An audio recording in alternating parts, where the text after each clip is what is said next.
Thanks. So let's recall what I was trying to prove last time, or maybe schedule the proof, and we were in the middle of proof the following result.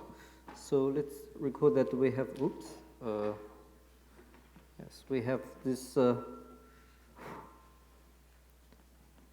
Tame,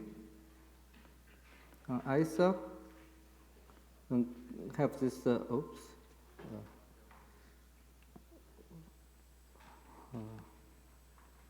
this Tame part of some local Langlands functor. Cool.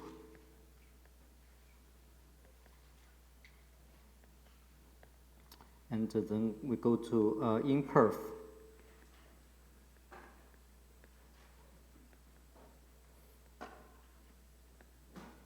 This is C psi, and the theorem was yesterday and also mentioned this morning. As this is psi is T exact, and with respect to the T structures I defined yesterday.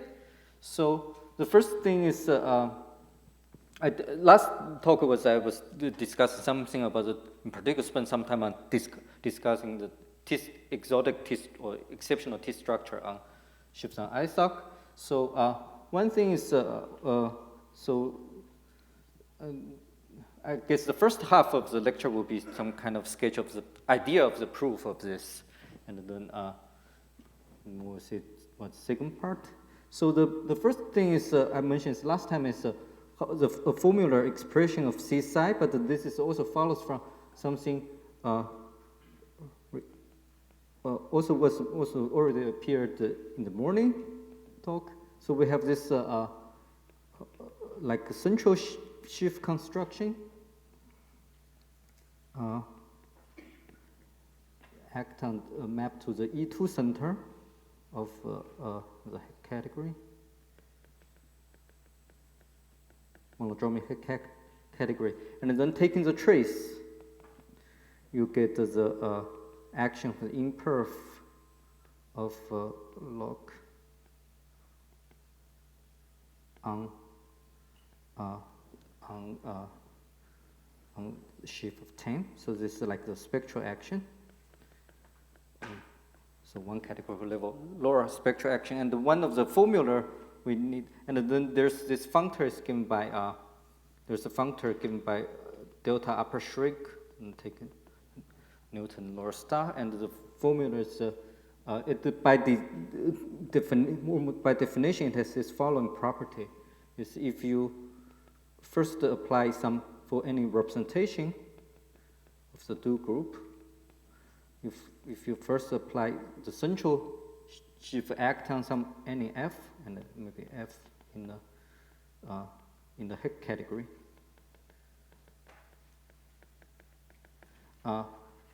You first take this action of central shift, then take the trace. Like push is like taking horizontal transform is taking the trace. This is really this heck. This is like this is heck operator action. Act on.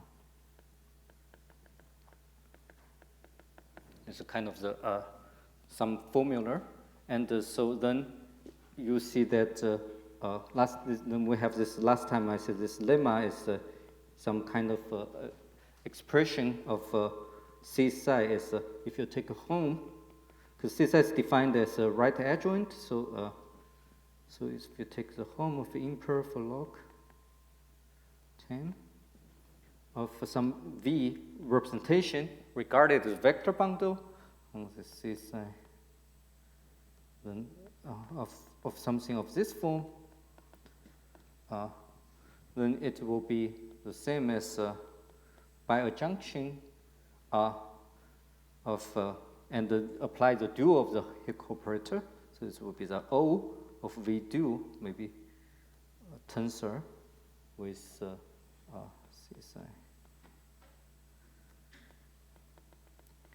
And then, okay, I write this is it's lemma slash proof. I mean, in the course of writing the lemma, I'm basically writing the proof. Then this is a home of, you go from the, so basically one property below is this Langlands functor sends Whittaker to structure sheaf. So we have this, then apply what the trace thing is going to be something like this. If you apply central sheaf of V do, convolve with F. Okay. Okay, and then what you can do, and the last time I said there's a canonical, okay, so this happens already on sheaf of Tame. And the last time I said this, on this, a couple of lectures ago, I said there's a canonical self-duality on this category, and when we restrict category of compact objects, it commutes with the duality on the Stuka. Because you notice if I just take those F, this compact object, actually there's some duality. So at somewhere, later I plug in something which is non-compact, but at somewhere I cheat a little bit, but more or less, you can imagine you can apply duality. This will be just the home of Z of, maybe you need to use this Gardin involution or some twist of D of F. So now this duality is on the Heck category of this I lower star of W psi inverse. So this is a kind of some similar formula as in the other series. So okay, so that's a lemma. So that's a formula for this how to understand C psi, some kind of a slightly explicit formula. And of course here uses it uses some fact I should mention earlier, but it didn't. It uses the theorem is this functor sends the I1 lower star Iwahara Whittaker psi to O. Okay, this proof, for example, follows from also trace consideration and a certain compatibility of basic Kapnikov equivalency acting on some certain module categories. So it's like I think it was mentioned in Xinwyu's talk last week. Probably some compatibility. There's some compatibility. There's some other, if your characteristic is large enough, some other proof is using this big tilting. You can also see how big. Like if you do this trace of a big tilting object, it will basically several copies of this Iwahara Whittaker. And then there's another side of computations. We compute like a push of O under the spectral deterministic induction. We also see this basically a bunch of copies of O. And from there, one can actually do slightly carefully to identify the sense O to O. So there's a bunch of ways to prove it, but I certainly don't have time to go into the details, but it's certainly one property you should expect. Okay, so that's a formula, and then I want to show the T exactness. And the last time I mentioned that some connective with the connective part is generated by something. So we want to, for example, to show this functor is T exact, we need to show it sends connective parts to connective parts. Okay, and for that I will need, and I will record this the definition somehow how to define the connective parts in a minute. But in order to do that, I will really need a formula to further to understand this. This is still something we don't know how to compute. This home is taking in the shifts of the ISOC, and this is something we don't know how to understand it. But the whole point is we can translate this computation into the computation on Hecke category. So this comes from the following proposition. Maybe so. Let me write this compute. So 1 is to compute 1. We need the following proposition. Is basically there exists a spectral sequence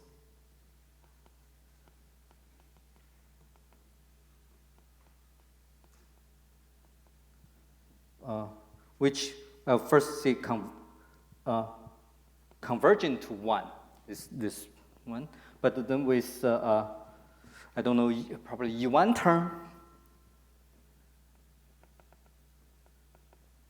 or maybe E1 or E2, I don't know, E1 I think, is the following computation, is the following thing, is it takes the direct sum of all W in the F1 Weyl group, probably modulo some finite Weyl group, some finite, of, it takes the home of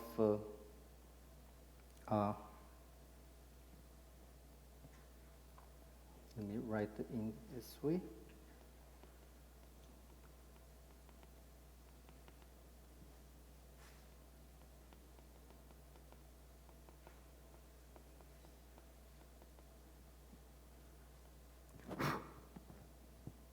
W.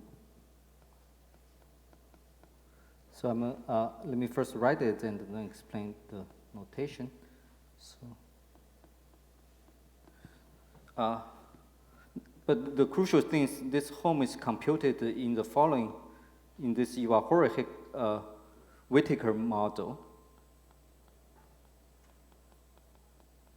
So I think was also introduced last week in Xinwen's talk. So it's a module category under the action of the F1 Hecke category. So it's shifts on loop group, which is left equivalent under I plus, but right equivalent respect to I plus, but against this character psi. And you add this monodromic condition, and so this is admits action of the F1 Hecke category. So, and this, this guy, this part, of course, is inside here. And the remaining two terms are inside here. They're inside here. And these are like basically, these double coset are still stratified by elements in the F1 Weyl group. But when you add the equivalence respect to this character psi, only, actually, not every double coset will support such a shift. There's some only, like actually, it only this F1 Weyl group, modulo finite Weyl group, that, I mean, there's some, could support such shifts. Actually, you can, if you, depending on how you normalize, I think it will be sort of only those elements in the longest element in the in this right coset will support such shifts. Okay, so this is a crucial thing, and yes, what is this A average and where? This is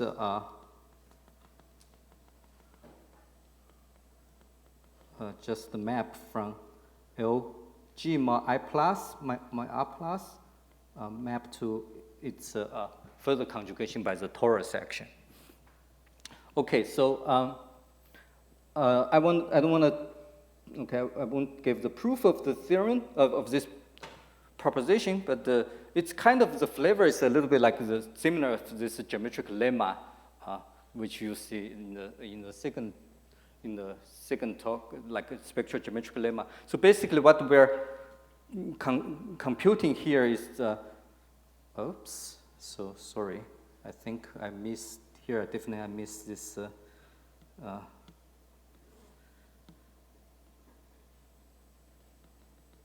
shrink this. So basically, you can think about both of the, I didn't see this, but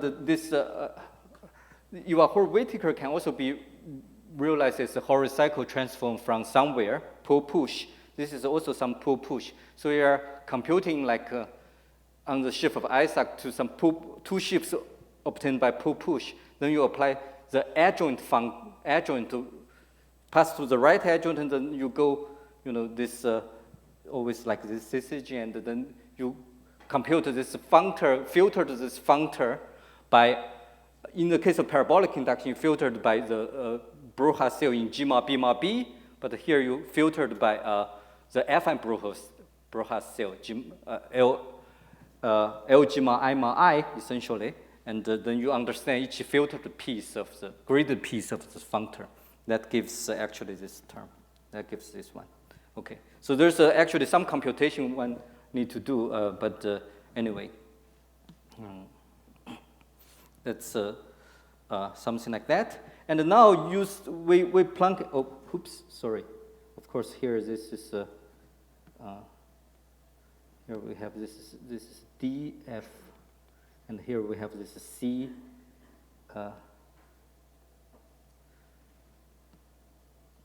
Star V. Okay, so now we want to recall the T structure here are those F. Sorry, I don't need to recall the definition, but these are generated by the so-called co-standard objects. Okay. Therefore, what we need, and the T structure, good filtration T structure here. Okay, maybe I want to also see. Let me just write this imperf log Tame. Less than equal 0 are those shifts E such that the Helm from the while module for every while module to E is in D less than equal to 0. Okay, so if I want to prove this CSI is exact functor, I actually, by some duality, is essentially enough to actually prove it's right exact. So therefore, we need to show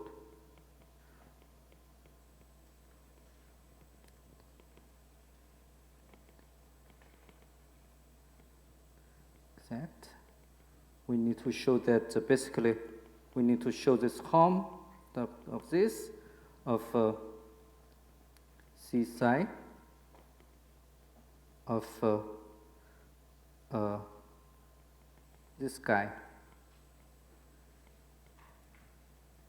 This length inside D less than or equal to 0 lambda.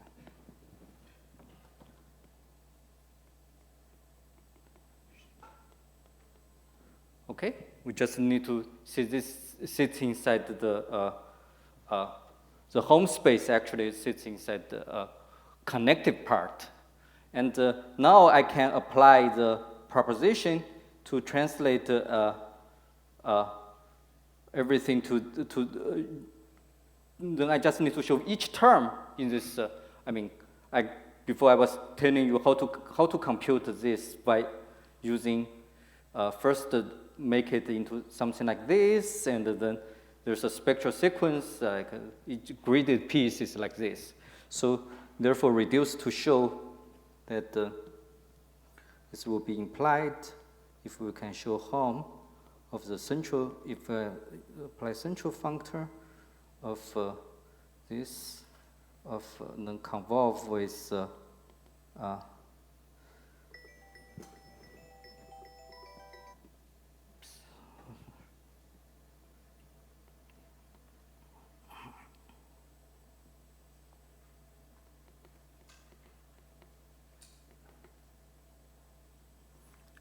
now I need to apply this. Okay, so of course I need to take the Chevalier involution of the while module, but it's still another while module. So I just write while module, And then I will need to take the vertex dual of a standard, a co-standard object, so it will become a standard object. Then convolve with here. This is standard. Okay, so let me give change another letter to make write V. Okay, so then need to convolve psi lambda sigma V. We just need to show this is inside here. Okay, it turns out, okay, so we can analyze each term. This one is actually, there's a little bit of pull back. It's kind of kill some monodromy of a torus direction. I mean, this is basically a T-torsor. And you are push forward some monodromic sheaf, push forward and pull back. So it's kind of kill some monodromy, but it's going to be still some kind of a standard object obtained from extension from the orbit, and then there's this crucial thing. This guy is central. Oops. So central. So you can move it all the way to the right. So maybe I should actually write it earlier. Anyway, apply this guy.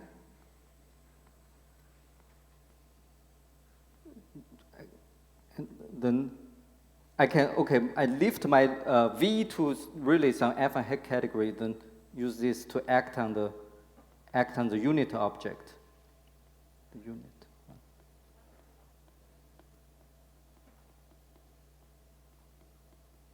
Okay, so you can do this. So here I use the fact that this guy itself can be written as some object in the head category act on the unit 1. Okay, so now comes the crucial thing is fact. Is if W is a Weyl module, then convolution with a unit in the Iwahara head category admits of filtration, finite filtration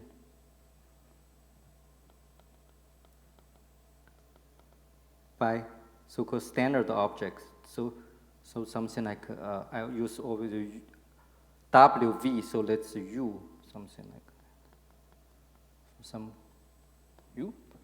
So therefore the left-hand side will at the end be some, and this is also some kind of standard, actually. This is also some, but it's not the monodromic sheaf, not co-free monodromic, but it's monodromic with respect to some finite local system. So at the end, the source of this home space, this guy, looks very complicated, convolution, a lot of terms, but it's really just convolution of all some kind of very standard objects. So it's basically shrink extension, shrink push forward of some local system along some affine morphism. So using this is and this is a kind of classic fact is a convolution. Oops.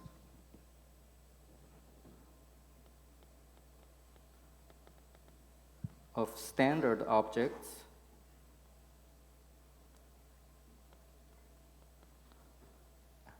admits a filtration by by standard objects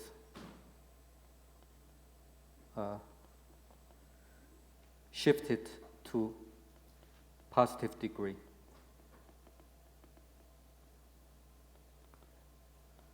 So there's various shifts. So the convolutions may not be standard, but the standard shift to some positive degree. So this is essentially this, arting like you shrink push forward along, some like along some affine morphism is like a perverse left exact or something like that. All right, so therefore, and now the final, so there, oops, this is, let me write this by some big sheaf A. So A, therefore this implies A itself, A is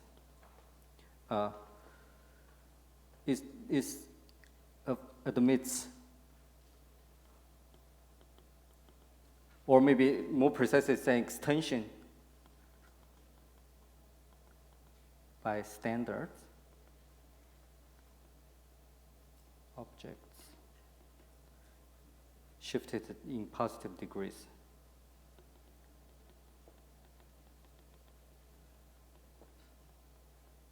But now we use the final fact is if you have a standard, let's say U1, and the co-standard U2, this is actually just concentrated on 1 degree, degree 0. Maybe this is some kind of something if in degree 0, if U equals U1 equals U2 and the other 0 otherwise, if U1 is not U2. Okay, so what I'm saying is, because this A has the filtration by standard in positive degree, then you home to some co-standard, it would be lands in negative degree. So that gives this part. This gives this estimate, and this estimate actually shows this safe size right exact functor, and then you play with some kind of duality to show it's actually left exact functor. It's okay? That finish, then maybe using duality. One shows that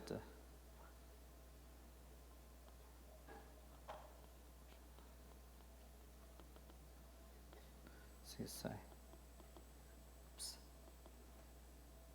is left T exact. And that sort of finished the proof of the theorem, like this exactness. Okay, so any questions? It's okay?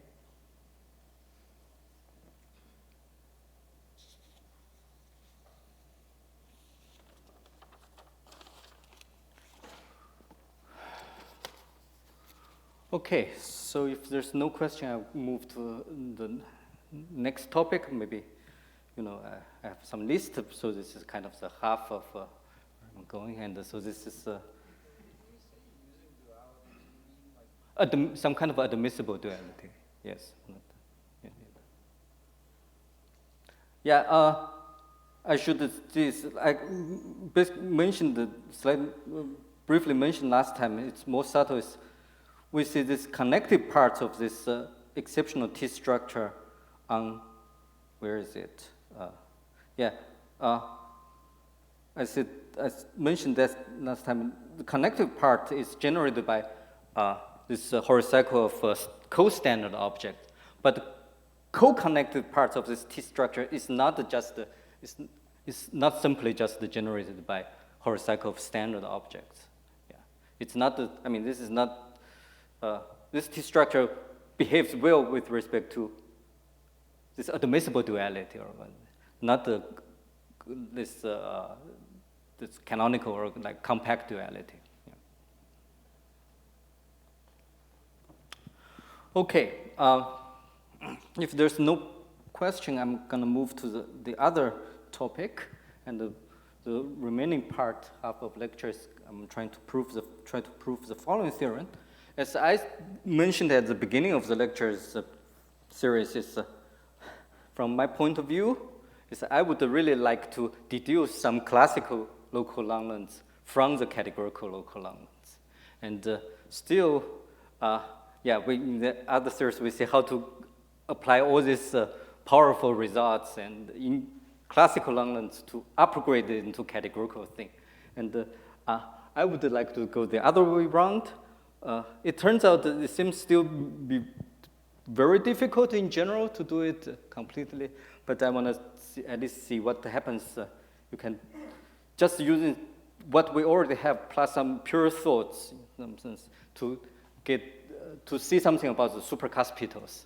So let me try to state the following theorem. Let me assume G is semi-simple.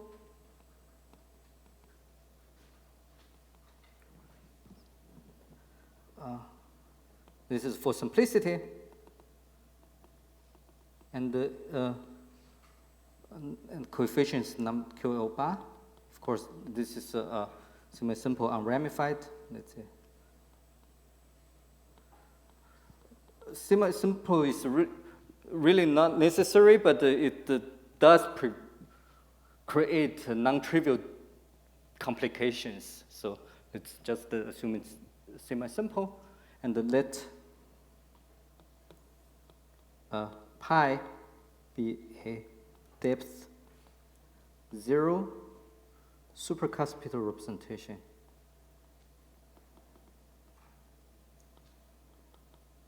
of GBF. Yeah, and if the B is basic. So if we are just interested in representation theory, we just need to consider those basic B, because others come from the Levy. So then the statement is then, if you apply this Langlands functor to this particular one, to this particular pi,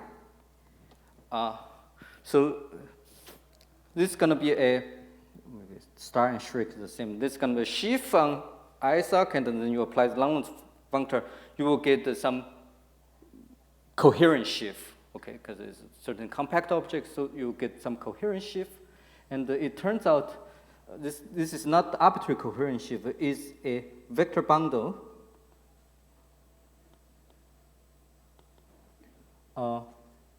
supported on one irreducible component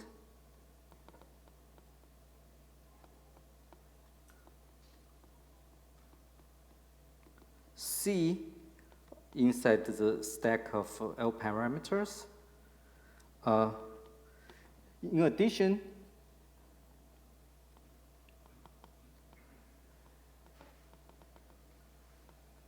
C contains an open point phi, which is a discrete parameter.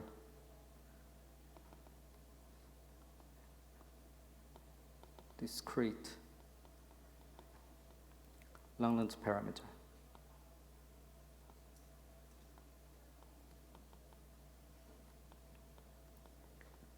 Furthermore, so it's really a vector bundle. Vector bundle, let's write as E, supported on one irreducible component. And this irreducible component is a discrete parameter. So actually, maybe you should write this phi modulo S phi, something like that, to say this is stacky. If pi is generic with respect to our choice of Whittaker data, then E is just O on this. On this it's just a structure sheaf on this irreducible component. So, of course, this vector bundle should be just this caspital vector bundle, constructed or classified by Alex and Terahesi. And if one knows that this L psi is compatible with Eisenstein series, like parabolic induction, then it should also follow from their result, because this pi is a caspital representation. I hope this compatibility with Eisenstein series will be available soon, but currently it's not available. And even it's available, I would like to show you is just with what we already have and a little bit more thought, we can already deduce such a result without without using any further deeper or fancy machinery. Okay, so and of course once you have this result, you can try to see this. We can do get the Langlands classical Langlands parameter. Just go to pi to this phi, and then I restrict to this vector bundle to this point. So that's going to be a representation of the stabilizer group, and that's going to be your full enhanced Langlands parameter. So this is a classical Langlands parameter.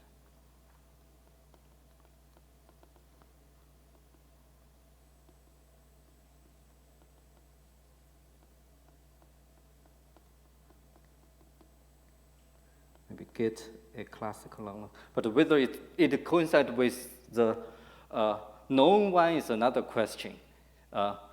For some simple situation like this called this regular depth zero supercuspidal, I did check it to coincide with de Baker-Reeder's parametrization. This is kind of easy. But for example, if it's a unipotent supercuspidal, whether it coincides with Lustig's class parametrization is seems maybe after okay, I don't know at the moment. But maybe hopefully after understand this classification better, we could also see something. Okay, so let me just sketch up the proof.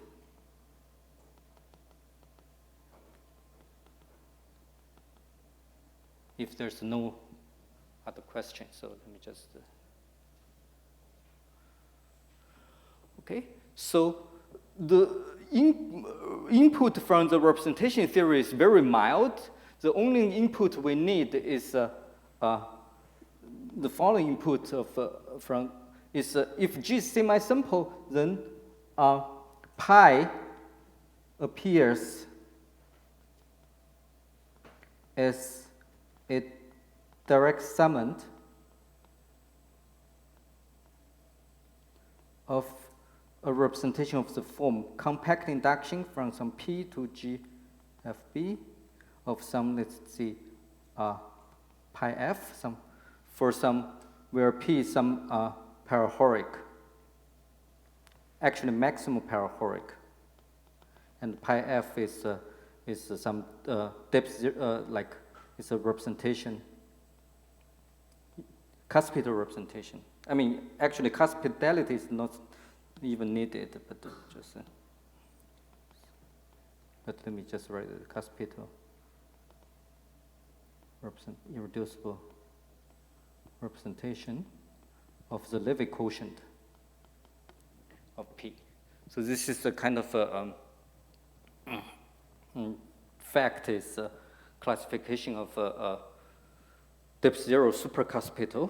Of course, one expects all the supercuspidal is kind of this form. It appears as at least G of when G is semi-simple, it appears as a direct summand of some compact, like induction from some open compact. Okay, so what does this tell us?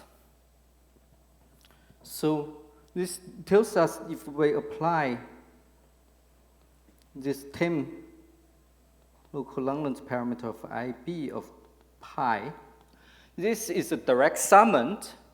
This is a direct summand of this one.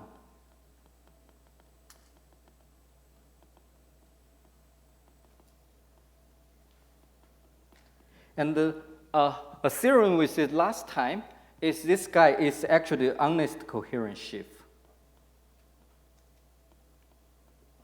Not just a complex. We said the proof if you apply Langlands functor to any, since that is a compact induction, then push for from some basic locus, you get honest coherent sheaf. So at least we have a good start. This you apply the Langlands functor to this supercuspidal, you get the honest coherent sheaf. Okay. Now. One thing I didn't mention in detail, but there's a fact is, oops, as you can imagine, is this functor is compatible with duality.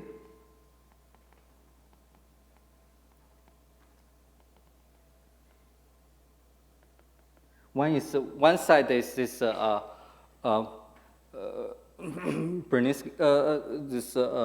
Bernstein-Zivninsky duality on the representation on shifts of ISA. When you restrict one strata, it's just this cohomological duality of a representation p-adic groups. The other side is this twisted growth and Serre duality. Okay, so if you have an honest coherent shift on the stack of parameter, and if you apply the growth and Serre duality, so basically maybe I should see this the D of this growth and Serre duality, maybe some twisted one of this this guy, compact induction, GFF of pi finite. It will be of the form of L, maybe psi inverse of Tame of the same thing, the compact induction, maybe, but for maybe pi f dual or something like that. So this is also an honest coherent shift, okay? This is also an honest coherent shift. So, and this stack of L parameters, LCI, Gronsling, and the dualizing shift actually is trivial. So this actually, doing a little bit of homological algebra, shows that this shift, this guy is actually a maximum Cohen-Macaulay shift. And this in particular, this guy, let me just, which is a direct summand, this implies A pi is a maximal Cohen-Macaulay shift. It's some kind of a little bit commutative algebra. Which means its support will be the same as, it will be supported, full supported on a bunch of irreducible components, and you have a full regular sequence to cut out the dimension 0. Okay, and of course this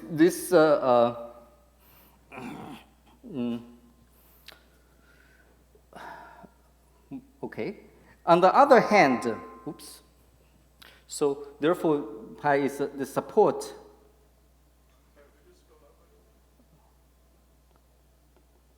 Will be union of bunch of irreducible component. Set theoretically, maybe set theoretically support at the moment. Okay. This shift. So could you explain again where this property came from? Which property? So if you have, let's say, if you have your LCI regular complete Noetherian local ring, and if you have a, let's say, coherent shift and take its duality, it's also honest coherent shift.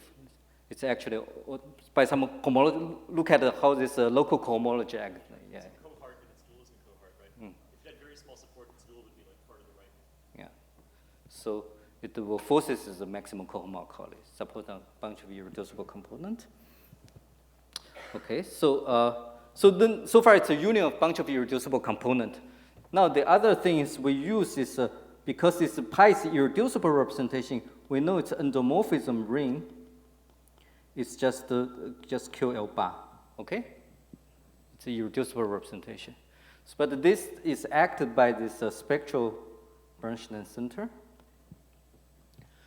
So in other words, the course, like the ring of regular functions on the stack of parameters act on this just by one character. So then let's record. Let me just denote this. What is the notation you use, David, to this map to course? Or Q, I guess. Q? Yeah. Q, okay. So this actually factors through some maximum ideal, right? This is a spectrum maximum. Must factor some maximum. So that means this map will send, this maximum ideal will correspond, let's say, some point, lambda here. So this is a lambda. That means this Q will send each irreducible component to just this point, at least set theoretically. Okay. Now comes a easy lemma, or maybe I don't know, bunch of maybe actually let me write it as proposition. Maybe you want to write Q of C sub I, since we had a bunch of C sub I's above. Q of C sub Q of C sub I, right. Thank you. Each one is going to be mapped to the same point. Okay. Now let's look at. Let me give you some proposition about the stack of parameters. So, one. Let C be an irreducible component of I mean, actually, this is completely general. You don't need to put any Tame here. If Q of C, if its image, okay, let's assume the group is semi-simple, so I don't need to worry about center, is a point, then C contains a discrete parameter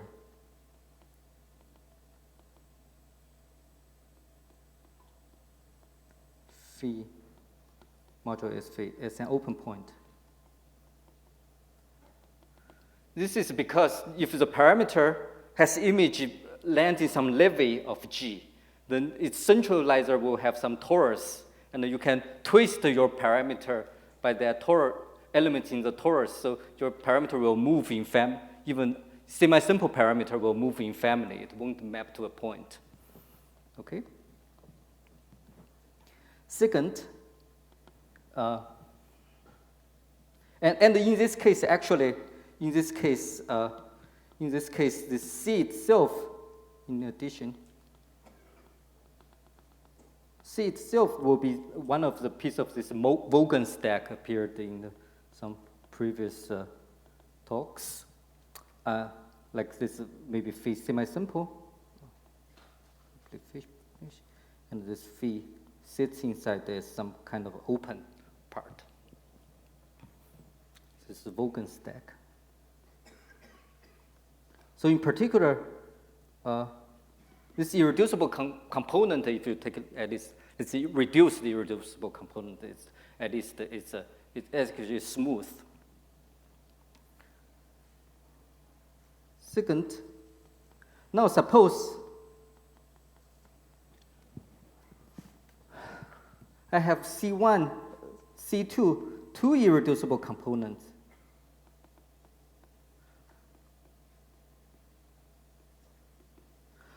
And both contains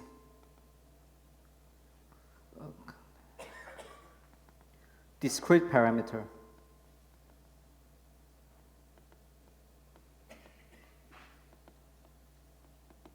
And in addition, if phi 1 and phi 2 are not the same, then C1 and C2 does not intersect. This is because discrete parameter is essentially any semi-simple parameter has a unique, if it exists a lifting to a discrete parameter, it has a unique lifting. And then the whole, this Vogan parameter, this whole Vogan stack has the same semi-simple forbidden semi-simple parameter, so that, I mean, if phi 1 and phi 2 are different, then they won't intersect. Okay? So using these two facts, and now recall that a priori, this sheaf A pi is supported by the union of bunch of irreducible components, but each irreducible component maps to just one point, and we use this proposition, we conclude that each irreducible component contains a discrete parameter as an open point, and in fact, it can't contain it can't have two irreducible components because they need to map to different points. So this concludes that, implies that SIT theoretically support at least of A pi is just one irreducible component.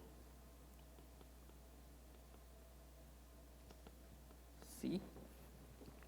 And So I'm a little bit confused by your explanation on 2. So are you using some version of converse of 1? it's not complete converse of one, but it's says that the point is if you have a semi-simple, like this is, how should I say that? If you have a semi-simple parameter, if it can be lifted to a discrete parameter, then there's only one way to lift it at most. Yes, but then does it follow that this C1 actually has to be of the form in part 1? Yeah, then it has to be also in form of part 1. But the point is it's two components can't intersect. Yeah, you can't have some situation like this one and this one, and you have some open point here, open point here. This can't. So as long as C1 contains such a discrete parameter, do you know that C1 already has to be the Wolfenstein? If it contains a discrete parameter, I think yes. Yeah. Okay, so this is the kind of converse of 1. In some sense, also probably converse. I don't know what this converse are, but yeah. Okay. Anyway. All right. So it's now we come to another cute commutative algebra lemma. This is that lemma.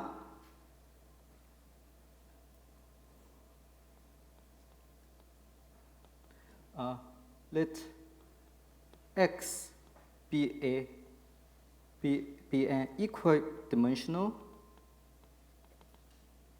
reduced Noetherian ring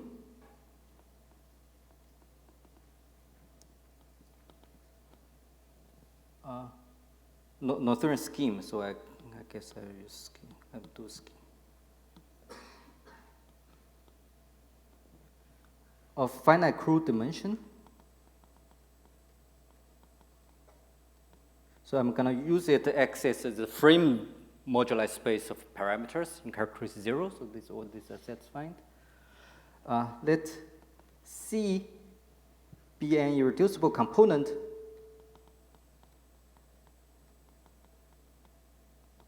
of X. Suppose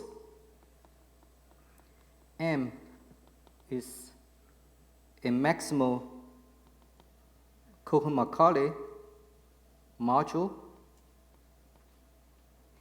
set-theoretically supported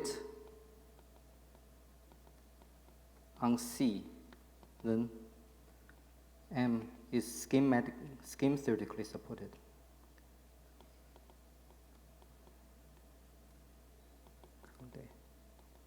Supported on C. Okay, you just write down the local equations, do a little bit of manipulation. This is kind of easy. All right, so now we conclude that therefore this sheaf A pi correspond to pi under the Langlands is a vector is a coherent sheaf on C.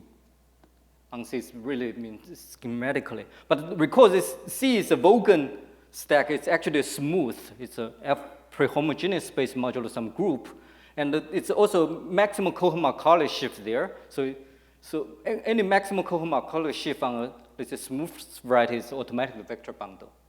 So just cut the Richter sequence. This implies is a vector bundle. So that actually shows this actually gives the first part.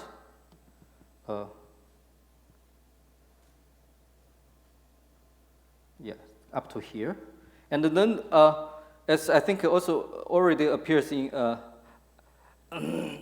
Alex's lecture, because this Wogenstein has VMA H is it's a pre-homogeneous space modulo some reductive group, and this bundle is vector bundle. It's what's called some kind of Nakayama says that actually this vector bundle corresponds irreducible representation of this this reductive group. So this vector bundle, this then corresponds to some irreducible representation of this H VSS, like this. If this representation, if pi is generic,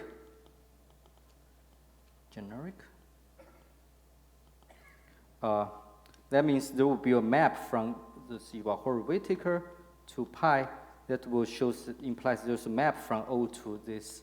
Actually, this will force that O is isomorphic. Okay, so I think I'll stop here.